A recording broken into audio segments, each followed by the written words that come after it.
بسم اللہ الرحمن الرحیم۔ ناظرین کرام السلام علیکم ورحمۃ اللہ وبرکاتہ۔ مولا کائنات سیدنا امیر المومنین حضرت علی کرم اللہ تعالی وجہ الکریم، آپ کی تاریخ پیدائش 13 رجب المرجب کو ہوئی اور مولا کائنات کی ولادت باسعادت کعبہ میں ہوئی، اور اس پر میں کئی مستند دلائل پیش کر سکتا ہوں۔ چنانچہ حضرت ام عمارہ بنت عبادہ کہتی ہیں کہ وہ ایک دن عورتوں کے ساتھ موجود تھیں تو انہوں نے حضرت سیدنا ابو طالب کو پریشانی کی حالت میں آتے ہوئے دیکھا، تو بی بی ام عمارہ کہتی ہیں کہ میں نے پوچھا کیا ماجرا ہے، کیا بات ہے، آپ پریشان کیوں ہیں؟ تو حضرت ابو طالب کہتے ہیں کہ فاطمہ بنت اسد زچگی کی شدید تکلیف میں ہے، یعنی وہ تکلیف جس تکلیف میں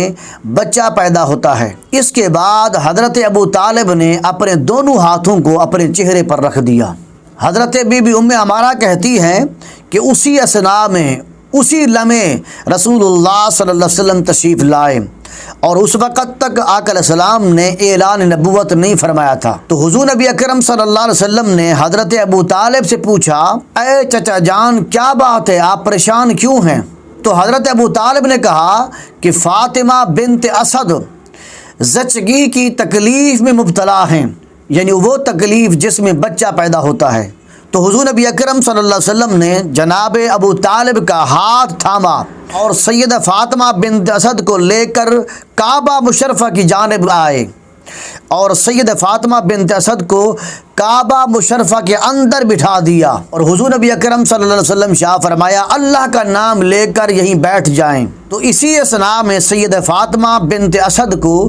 زچگی کا ایک جھٹکا محسوس ہوا، اور اس کے ساتھ ہی ناف بریدہ صاف ستھرا ایسا خوبصورت بچہ پیدا ہوا کہ کسی نظر نے ایسا خوبصورت بچہ نہیں دیکھا تھا۔ تو حضرت ابو طالب نے آپ کا نام علی رکھا، اور حضور نبی اکرم صلی اللہ علیہ وسلم نے انہیں اپنی گود میں اٹھا کر سیدہ فاطمہ بنت اسد کے گھر تک لائے۔ مولا کائنات کا مولود کعبہ ہونا آپ کے عظیم مناقب میں سے ہے، لیکن بعض لوگوں کو اس طرح کی روایات ہضم نہیں ہوتی اور وہ ان روایات کو رد کرنے کے درپے ہوتے ہیں۔ اب آگے دیکھیے، مورخ شہیر ابو عبداللہ محمد بن اسحاق فاقہی، ان کی وفات ہوئی سن 275 ہجری میں۔ وہ اخبار مکہ میں لکھتے ہیں وَأَوَّلُ مَنْ وُلِدَ فِي الْكَعْبَةِ مِنْ بَنِي هَاشِمٍ مِنَ الْمُهَاجِرِينَ علی بن ابی طالب رضی اللہ تعالی عنہ۔ وہ لکھتے ہیں مہاجرین میں سے بنو ہاشم کی پہلی وہ شخصیت جن کی ولادت کعبۃ اللہ میں ہوئی وہ مولا علی کی ذات ہیں، اور حاکم نیشا پوری جن کی وفات سن 405 ہجری میں ہوئی، وہ لکھتے ہیں کہ سیدہ فاطمہ بنت اسد نے مولا کائنات مولا علی المرتضیٰ کرم اللہ تعالی وجہ الکریم کو کعبہ مشرفہ کے اندر جنم دیا۔ المستدرک علی الصحیحین حدیث نمبر 6044۔ اسی طرح عبد القاہر جرجانی جن کی وفات سن 471 ہجری میں ہوئی، وہ اپنی کتاب درج الدرر فی تفسیر الآیہ والصور میں اس عنوان پر گفتگو کر رہے ہیں کہ جب بھی کوئی بچہ پیدا ہوتا ہے تو شیطان ملعون اسے چھونے کی کوشش کرتا ہے، جس سے وہ بچہ رونے لگ جاتا ہے۔ پھر آگے لکھتے ہیں سیدہ فاطمہ کبریٰ یعنی سیدہ فاطمہ بنت اسد رضی اللہ تعالی عنہا، انہوں نے مولا کائنات مولا علی کو کعبۃ اللہ کے اندر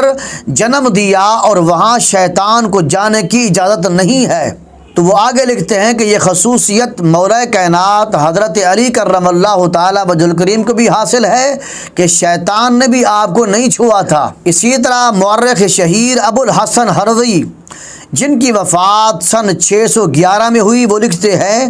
کعبہ مشرفہ میں مولا علی کی جائے ولادت ہے، اور وہیں مقام ابراہیم ہے، اور حضرت ابراہیم علیہ السلام کے قدم مبارک کا نشان ہے۔ الاشارات فی معرفت زیارات صفحہ نمبر 76۔ اسی طرح مفتی دمشق کمال الدین ابو سالم نصیبی، یہ شافعی المسلک ہیں، ان کی وفات سن 652 ہجری میں ہوئی، وہ لکھتے ہیں کہ مولا کائنات کی ولادت کعبۃ اللہ میں ہوئی۔ اسی طرح فقہ مالکی کے بہت بڑے پائے کے عالم علی بن محمد ابن صباغ، جن کی وفات سن 855 ہجری میں ہوئی، وہ اپنی کتاب الفصول المہمہ میں لکھتے ہیں کہ مولا کائنات مولا علی کرم اللہ تعالی وجہ الکریم مکہ مشرفہ میں بیت اللہ شریف کے اندر جمعہ کے دن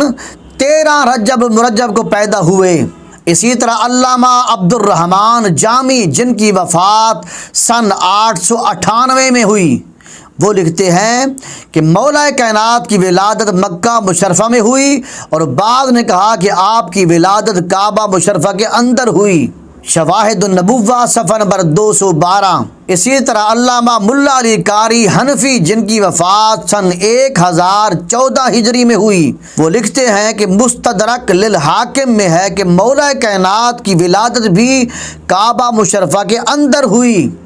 شرح شفا شریف جلد نمبر 1 صفحہ نمبر 159۔ اسی طرح شاہ ولی اللہ محدث دہلوی رحمۃ اللہ علیہ، جن کی وفات سن 1176 میں ہوئی، وہ لکھتے ہیں سیدہ فاطمہ بنت اسد نے مولا کائنات حضرت علی المرتضیٰ کرم اللہ تعالی وجہ الکریم کو کعبہ مشرفہ کے اندر جنم دیا۔ اسی طرح شاہ ولی اللہ محدث دہلوی نے ایک اور مقام پر اپنی کتاب قرۃ العین میں لکھتے ہیں کہ مولا کائنات کی ولادت کعبہ مشرفہ کے اندر ہوئی۔ اسی طرح علامہ سید محمود آلوسی رحمۃ اللہ علیہ نے اپنی کتاب شرح قصیدہ عینیہ میں لکھتے ہیں، وہ لکھتے ہیں کہ بعض روایات میں یہ بات وارد ہے کہ کعبہ مشرفہ نے اللہ کی بارگاہ میں شکایت کی کہ میرے اندر بت رکھے ہوئے ہیں، کہ اے میرے پروردگار، یہ کب تک بت میرے اندر رکھے رہیں گے، کب تک ان کی پوجا ہوتی رہے گی؟ اور اللہ جل مجدہ نے کعبہ سے فرمایا، میں تم سے وعدہ کرتا ہوں کہ میں تمہیں ان بتوں سے پاک کروں گا۔ اور اللہ جل مجدہ نے کعبۃ اللہ کو بتوں سے پاک کرنے کے لیے جو اپنا وعدہ کیا تھا، اس وعدے کو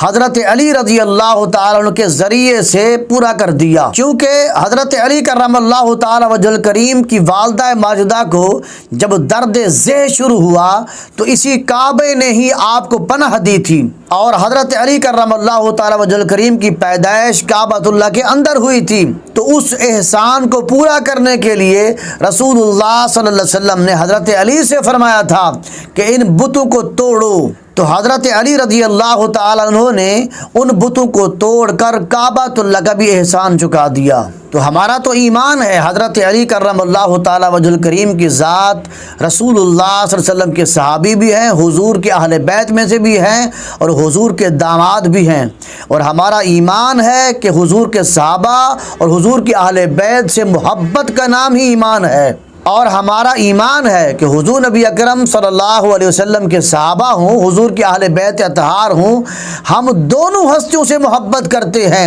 اور دونوں کی محبت ہی ہمارا ایمان ہے۔ بس اسی شعر کے ساتھ میں اپنے بیان ختم کرتا ہوں۔ کسیرا میسر نشد این سعادت، بکعبہ ولادت بمسجد شہادت۔ یہ سعادت حضرت علی کرم اللہ تعالی وجہ الکریم کو حاصل ہوئی کہ آپ بیت اللہ میں پیدا ہوئے اور آپ مسجد میں ہی شہید ہوئے، علیہم السلام۔